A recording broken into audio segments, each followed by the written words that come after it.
once again for WrestleBound. Well, now I know we're live thanks to my watch. You know, there's been a lot of countdowns in wrestling history. The one I remember the most is Undertaker's return before Mania 27. You know, the one where he was hiding in a cabin. The countdown to the Millennium was a classic with Chris Jericho's debut in the World Wrestling Federation. But do you know the most disappointing countdown of all time is? Y2K, that was the worst. I lived through that shit for 10 months and nothing happened. We did get WrestleMania 2000 in the middle of it. That was good for something, wasn't it?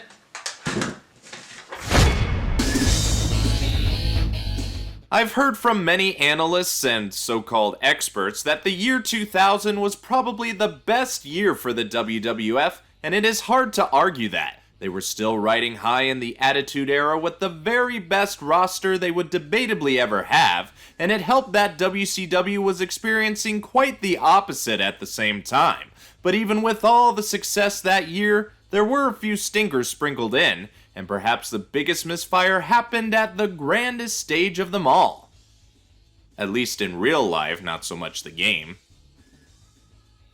WrestleMania 2000 was the very first time the World Wrestling Federation teamed up with publisher THQ and the tag team of Aki and Asmic Ace to create a wrestling game. The Federation broke away from their original partner Acclaim and went to the competition's devs and distributors, and they in turn dropped World Championship Wrestling for the bigger money potential. WCW really had it rough on all fronts, and it would only get worse, as we all know. The game was actually released the year before the event took place in North America and Europe on the Nintendo 64 and Game Boy Color during the October and November months of 1999, and Japan would get the N64 version nearly a year later in the new millennium. 2 to 4 players can play depending on the version, and the ESRB rated the console version a T for teen, while the handheld version got an E for everyone, which is how it usually goes.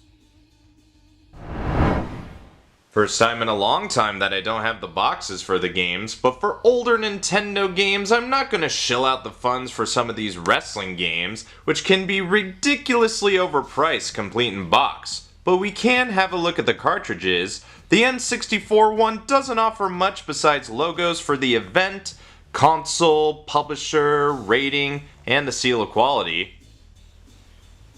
Points for the cart being black. Some wrestling games came in a different color other than gray. The same goes for the GBC cart, but this color usually signifies that the game works for both the Game Boy and Game Boy Color handhelds, in case you have the lesser of the two. Luckily they put Big Show, The Rock, and Mankind with the logo. They were able to predict 3/4 of the main event, good for them. We've got both versions in my hands, and I'm going to try and approach this a little differently to how I'd usually look at multiple versions of the same game. So let's see if I can reinvent like the Ocho, and we'll start by seeing if the handheld version is worth a damn.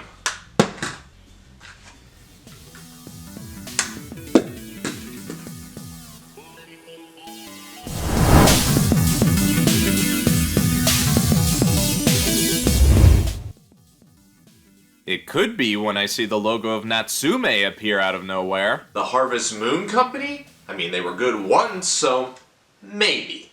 Can't deny they were trying with more modes than just heading into random matches. We have biographies, which are really player stats, a simple option screen, and a training mode, which is very handy for a wrestling game on a handheld. When you're limited to just this, you're gonna want to know the complex BS. The roster to choose from is solid, by the way, for the amount they were able to squeeze into something the size of Rikishi's crack, but I'll pick Mankind cause you have to pick a god.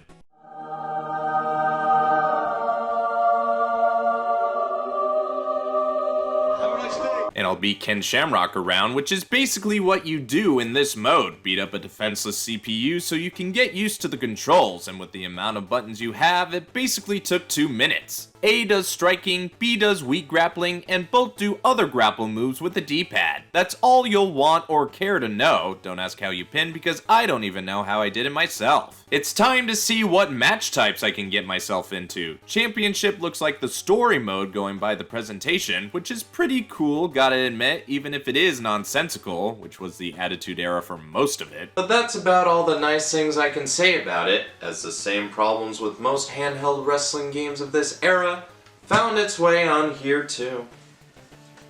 The biggest problem is the hit detection. Unless the opponent is right in front of your face, there's no way you'll land anything. And when you get tied up, your best bet is to mash, which will be random chance who gets the upper hand.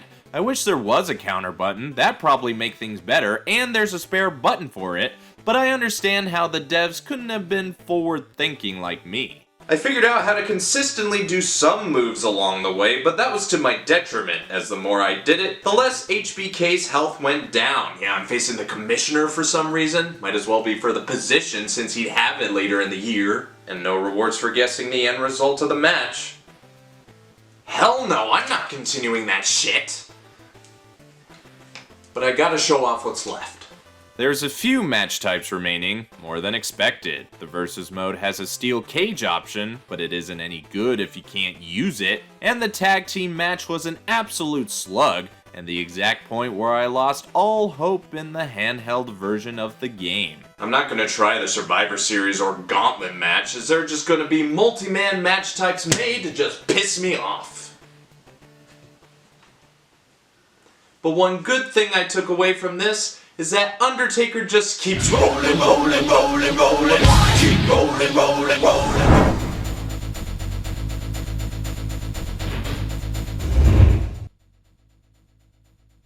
Now we go from one version that we knew was gonna be a waste of time and effort to a version that was too good to fail. I mean, how could it when you have text like doggy style, tough, or the tortured soul come across your screen? The intro really goes all out, which isn't surprising once you remember that Akiasmic Ace were involved. They're not afraid to show their stuff. Nor were they afraid to show their sizable roster, which is perhaps the best assembled of the era, with so many familiar faces I recognize by name and not necessarily face, as some don't look exactly like who they're supposed to.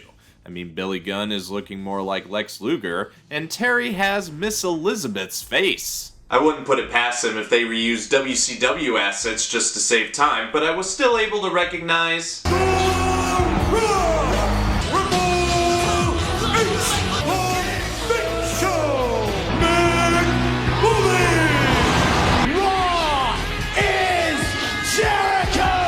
Come get on the train. I've got feelings too. I will break your ass in half, you little shithead. and that guy who wasn't even on the show. And neither was he. This is false advertising, but how would they know this was released beforehand? But I'm gonna go with Gangrel, cause if I get any chance to hear that kick-ass theme song, I'm gonna take it. And he'll go against Daddy Ass, cause why not? He's one of the most over things going on right now, as he has through a good portion of his career. He really was the one after all.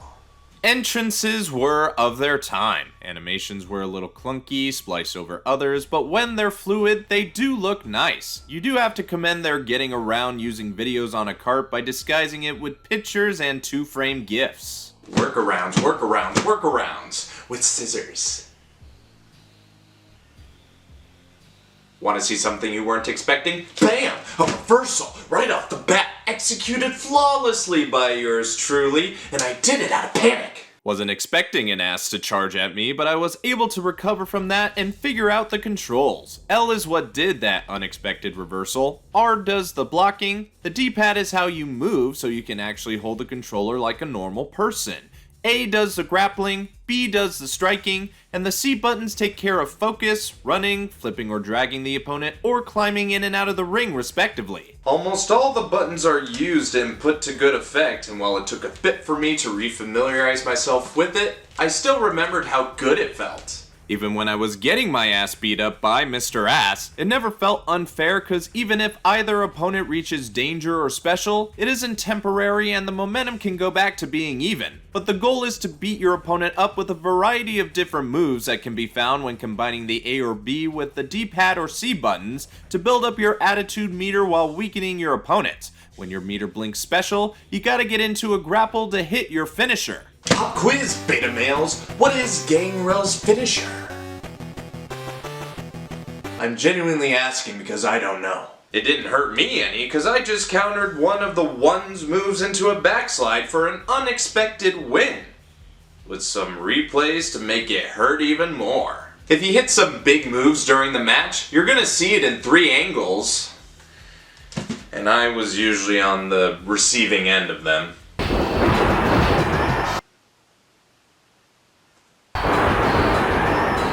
Cody, get out of my shot! Last time I do a favor for your sorry ass. There's only 4 other match types available, which is a slight increase from Revenge, but only slightly because they were able to add a cage around the ring this time, and you're able to use it to your benefit or detriment, and the scaling and escaping was very well thought out and detailed. Nothing you'll see in other wrestling games after it. Color me impressed. They just needed to add the pinfall option to make it perfect. The GBC got that right. Tag team was tumultuous as it sometimes was in the Attitude Era, with solid counters and everyone getting in at some points. But you know what was more nuts? Them trying to predict what the WrestleMania set would look like. Looking more like what 15 was, but it was arguably better than what we did get. Triple Threat is there, which is fine. I prefer it over a handicap match. And the last match was the Royal Rumble, which can be found outside of the exhibition. And it was very long. It almost took an hour and I didn't even last a minute to see what the Z button was supposed to do in this match. So all I can do now is wait it out and enjoy wrestling.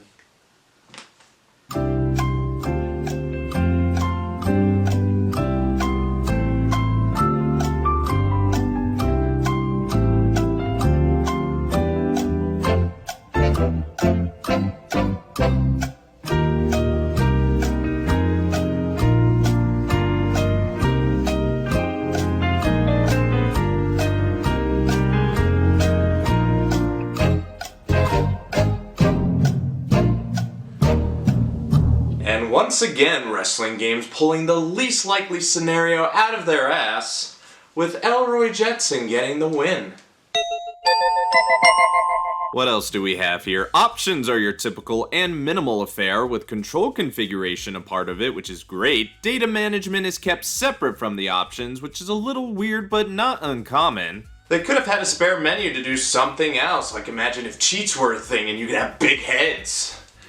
IGN only gives you odd tidbits. Those aren't cheats, guys. Pay-per-view mode is where you can create your own show from name to matches. You're essentially the booker holding the same absolute power as a McMahon or Russo, so you'll be the one responsible for putting on a shit show. But I put together the best match card with equal representation for the roster.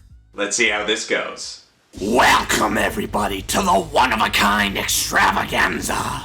We are live in Phoenix, Arizona, and you are WrestleBound. We've got an exciting show for you tonight, so let's head into the action.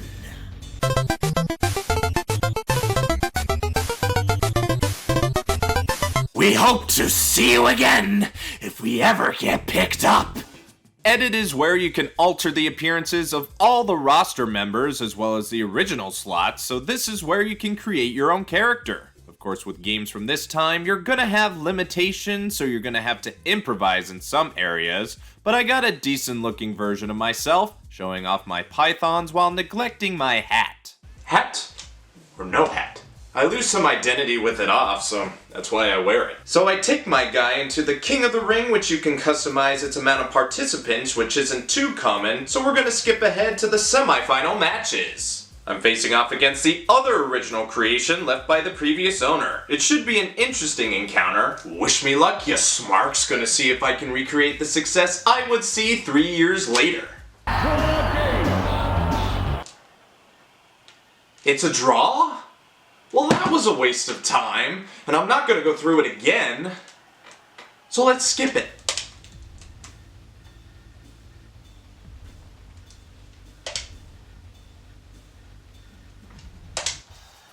Oh yeah, 2 in a row, on a roll.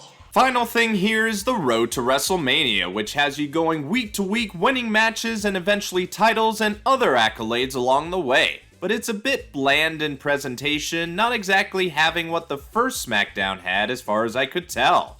And it didn't help that I started in a triple threat match with this squad of jobbers, so I'm gonna pass this up. Not like we're missing much. You can unlock a few additional characters by doing certain tasks, but that can take a while. And do you really want to play as Jim Ross or Stephanie McMahon in her childish infancy? The other faces of Foley might be worth it. My favorite was Dude Love. What's yours?